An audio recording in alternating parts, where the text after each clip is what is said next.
Buenos días, MJ y todos mis amigos ahí en el estudio.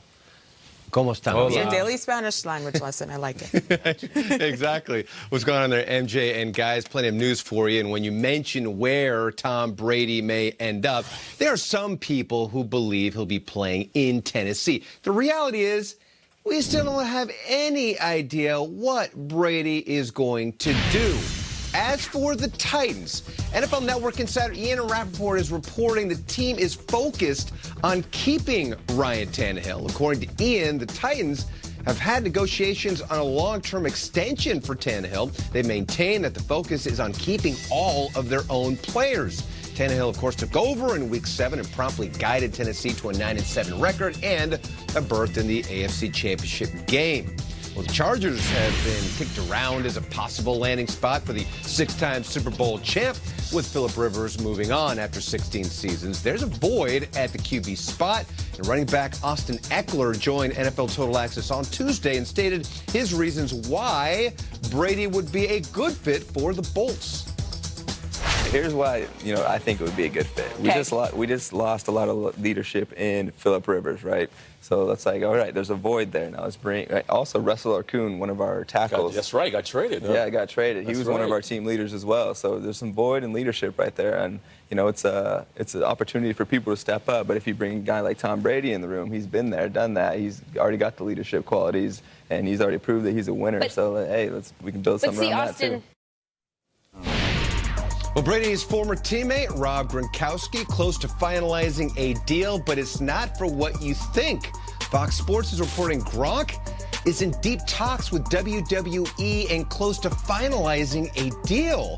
Now, there's no word on how he would be used by WWE, but he could make an appearance on TV on March 20th. This obviously seems like this is his destiny. He was meant to do this in a move that wouldn't be surprising whatsoever. But I know we love basketball here on Good Morning Football, but we also love wrestling as well. I know you guys have takes on Gronk going to WWE. I think it's absolutely perfect. Hollywood, too much, too hard. Football, he had the greatest walk-off ever. He's not coming out of retirement. No. WWE is perfect for him, unless, see, Peter, wasn't he on Gronk Beach for a while back? Yeah, I think he's still on Gronk Beach. Yeah, a lot of things are. Yeah, they're on a lot of things. A lot of expatriates go to WEEI. He goes to WWE. That's how that works. When you say expatriates, you mean former New England Patriots. Yes, that's what I mean. What else exactly. we got? All right, let's do a game we call Would You Rather, guys. We put together two scenarios. Here we got a dog in a helmet. Dog in a helmet and a cat meowing at the moon. With a whistle. Yeah. Yesterday we were talking about Tua, who had a positive medical report from Ian Rappaport, and we discussed a hypothetical trade between two teams sitting in the top 5 of the draft. So let's bring it up again, and you at home can play along. Tell us what you think on Twitter. If you were the Washington Redskins, would you rather have the number 2 overall pick, keep that pick, or would you rather have Miami's 5th and 18th overall pick? So 1 first-round pick, the number 2, or 2 first-round picks, 5 and 18. Guys, I'll start with Kyle. What would you do? I think I'm keeping the 2. I think I'm going to sit there. I earned that pick. It's tough to get the 2 pick. And it's also, this is not one of those up in the air, not a lot of high-end talent. Like, there's a couple no-doubters. Like, you're going to take Chase Young and you're going to feel great about it.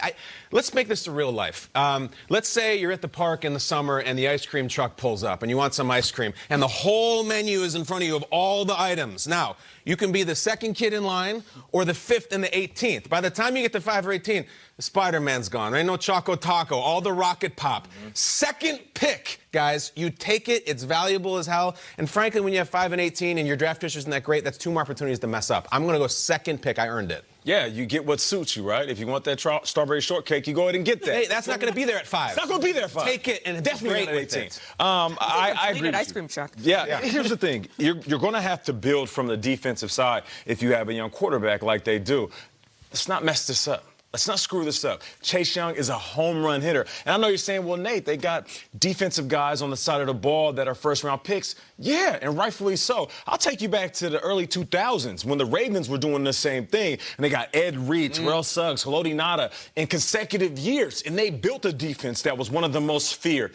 What about last year? We were looking at the San Francisco 49ers. We were talking about it all offseason. Leading into the season, we're talking about all these individuals, Armstead, Buckner, Solomon Thomas, and then Bosa comes. And we're like, you know what, is this going to work? Why are they spending so much time on all these first-rounders? What did they do? They beat up every single team that was in front of them, including making the Green Bay Packers look like they couldn't handle that defense.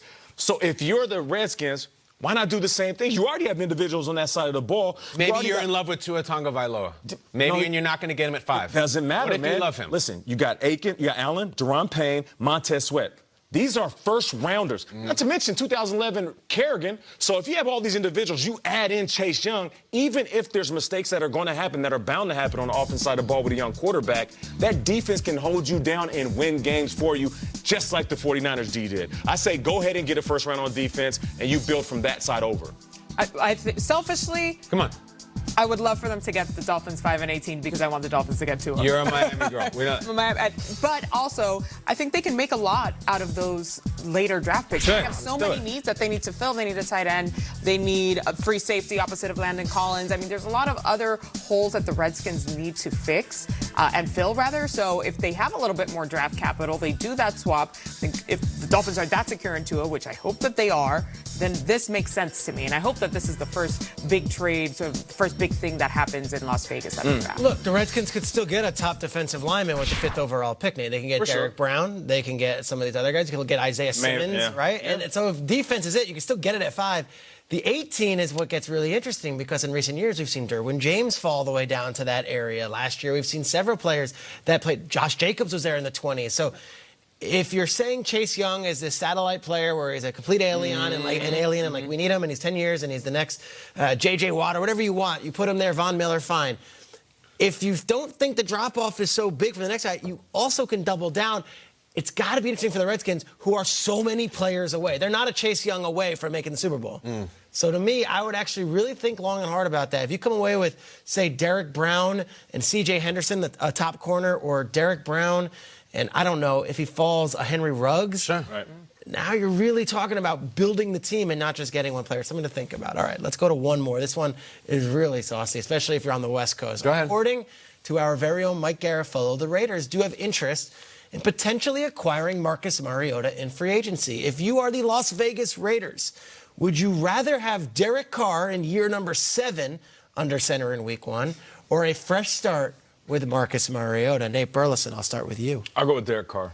I'm not going to be dismissive to what he did last year, setting career highs in all of these different categories.